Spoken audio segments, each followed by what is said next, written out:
All right. Los Angeles Chargers, win total 9.5. Money to the over. Oh, Jesus. It's like Jacksonville every year with this Charger team with the hype.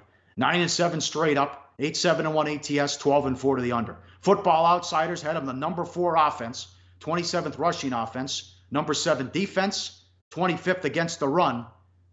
And here's why they continue to lose games and blow games. 28 in special teams. Kicking issues, can't win a close game, turnovers at the wrong time. But again, you've seen it the last 3 or 4 years. Rivers even at one point said we're inventing new ways to lose. Botch snap, missed field goal, kickoff return, all this other business. The offensive defensive numbers are terrific, but the special teams keeps biting them in the ass.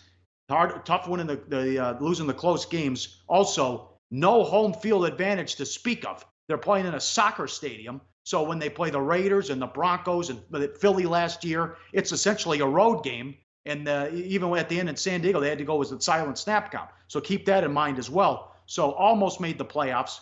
Good job by Anthony Lynn to get off to the slow start and then finish 9-7. But again, that would concern me that there is no home field advantage to speak of. No one in Los Angeles cares about this team. That is true. But remember, they started off 0-3 at home last year. It was ugly. I mean, and really ugly, the 3 losses, where the crowd support was for the other team. That may not have changed down the stretch, but they went 5-0 straight up, 4-1 ATS down the stretch, playing in LA. The only non-cover came a game against the Browns where they won by 9 and they were laying 13.5. And all of the games, they won by more than 1 score. So it's not a traditional home field. It's a home field that I way downgraded at the start of last season. I have not downgraded it for the start of this season. In fact, I've bumped it back up. We talk about wise guy love. This team's getting an extraordinary amount of wise guy love right from the get-go. I mean, big time sharp move on the Chargers over. And of course, we talk about why they love this team. Well, they have the best quarterback in the division in Phillip Rivers. No ifs, ands, or buts about it. You can make a case for anybody you want. Phillip Rivers is the best QB in that division. All right. The other teams in the division, the market's not high on KC. They're not high on Oakland, and they're mixed on Denver. So the Chargers are the team that has gotten the wise guy love. You looked at the advanced metric stats. Offensively, Football Outsiders, number 4 last year. Number 7, defensively. They go, wow, look at those stats. Wow, this team's really good.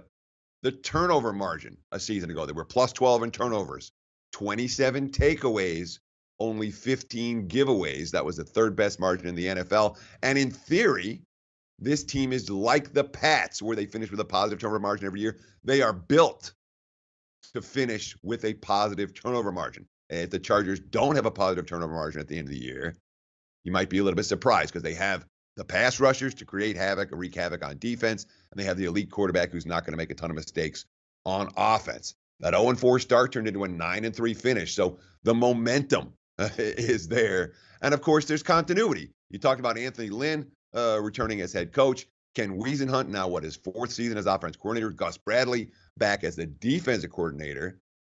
And you got playmakers. This team has a bunch of playmakers, Pauly, that the wise guys really like on both sides of the football. Didn't do much in the offseason. Added Mike Pouncey. They already lost Henry, their tight end. That's a huge blow. See if they do something with Gates. I don't know if that's going to happen. I like they took James in the draft. He fell to them at number 17. Also concerned about the schedule. You're right. They did close 5-0. They did play a lot of cupcakes. I know there's no Savannah States in the NFL, but the wins were Denver, Buffalo with Peterman, the Browns, the dead Redskin team, and then the Raiders. So out of the gate, it's Kansas City at home. It'll be all Chief fans. San Francisco at home. Could be a lot of Niner fans. It will be a road game when they play the Raiders, and then they go to London to take on Tennessee. So, again, tough luck. Bad luck. They already have a key injury out of the gates with Henry. It wasn't even, I think he was just doing a conditioning drill and he tore his ACL. Yep, non-contact. Here's a quote from an evaluator. The sheer number of serious injuries they've had across multiple coaching staffs make you wonder if there is something systemic in their training. It's not marginal players always getting hurt either. It's good players like Chris Watt a few years ago, Keenan Allen, Forrest Lamp, and now Henry. What's in the water over there? I mean, some of it is random. The Chargers were among, there were 15 teams that had suffered more than one torn ACL last year. Baltimore had 5. Philly had 4. You know, Philly won the Super Bowl. The Chargers had 2. 6 different teams did 2.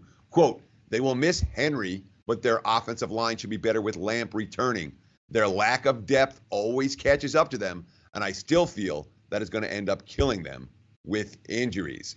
On defense, they should be better prepared to withstand some injuries this year because they drafted all defense. You talk about Derwin James, the #1 pick out of Florida State. They got Nwosu, the linebacker out of USC with their 2nd rounder. Justin Jones, the defensive tackle out of NC State, their 3rd rounder. And Kazir White, the safety out of West Virginia, with their 4th rounder.